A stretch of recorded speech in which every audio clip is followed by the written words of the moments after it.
comme l'a fait William Seymour. Remontons le fil du temps et allons à la découverte de 3 moments clés de la vie de ce pasteur pas comme les autres.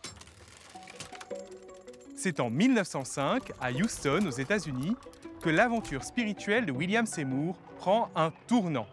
Animé par une foi profonde, il veut en apprendre davantage sur le Christ.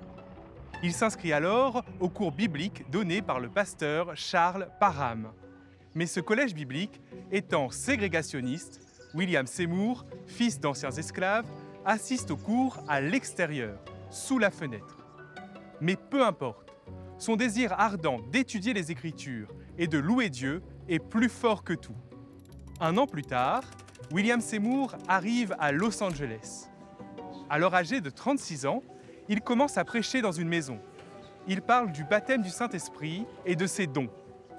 Son message attire les foules et rapidement, la maison où ils se réunissent devient trop petite. William Seymour fait l'acquisition d'un vieux bâtiment de la rue Azusa. Ce modeste bâtiment devient un haut lieu de louange, unissant les Noirs et les Blancs. Des chants enflammés, des pleurs de joie, des guérisons, des paroles en langue mystérieuse. C'est ce que l'on va appeler plus tard le réveil d'Azusa Street. William Seymour va poursuivre avec ferveur son ministère jusqu'à la fin de sa vie en 1922. L'esprit du réveil d'Azusa Street se propage partout aux États-Unis, notamment grâce au journal La Foi apostolique que William Seymour a créé. Cet esprit de louange est à la base du mouvement appelé pentecôtisme.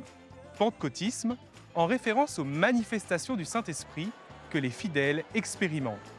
Des manifestations semblables à ce qui s'est passé le jour de la Pentecôte, selon le livre des Actes des Apôtres. Ainsi, William Seymour a été un précurseur. Animé par le feu du Saint-Esprit, il a su se laisser guider et entraîner avec lui nombre de fidèles dans une louange authentique qui résonne encore aujourd'hui.